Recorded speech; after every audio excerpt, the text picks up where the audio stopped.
Alright guys, I got the coupler for my hydro yesterday only, and got her all back together between last night and this morning, so I figured I'd show you. It moves.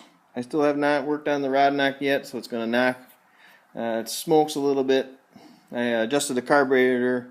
It was running a little bit rich, so this isn't the first drive. I just took it out and spun it around, but this is the second drive to make sure everything works.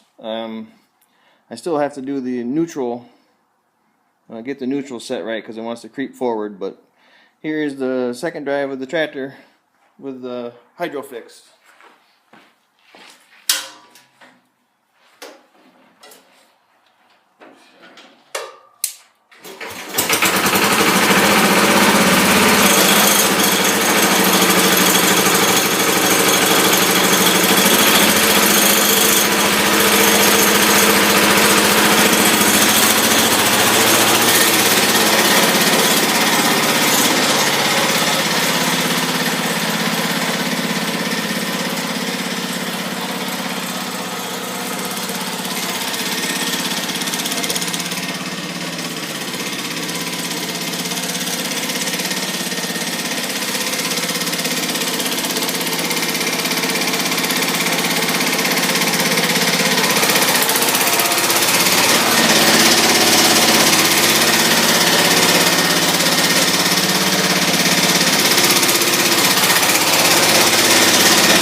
Oh, no, not too bad, guys, I'd say.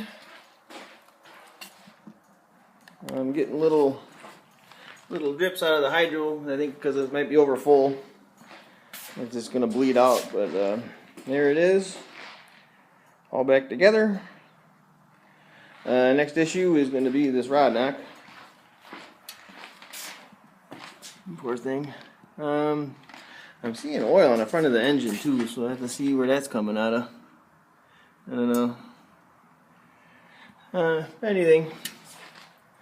We'll just patch her back together and use it, so. But it's all together and it moves under its own power, guys, so that was my main objective this day. The other thing I did, I got me a side piece for the grill. That came in yesterday too. Looks pretty good on there, huh?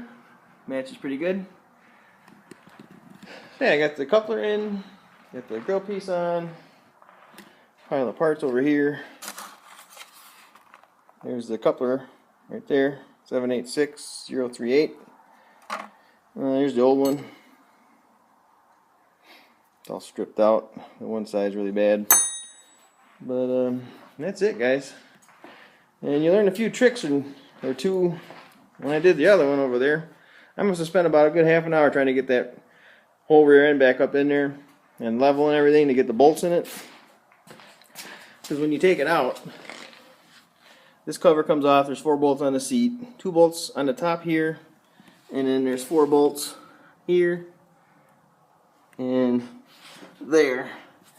So there's basically 6 bolts that hold the rear end and the hitch plate in there to drop it out. So when I put it back in there, and this is the trick I learned, taught myself, the hitch plate is bolted to the whole rear end, and then you jack it up right here, and then line up these 2 holes, this one and this one. Get the bolts in there, tighten them down but not snug, and then all you do is push down on this and get the jack up under the sump pan right there, and then jack the front end up and it goes right up into place. It only took me like 5 minutes to get it in this way. So that's a handy tip for anybody who has a hydro or is going to get a hydro and never takes the rear end out.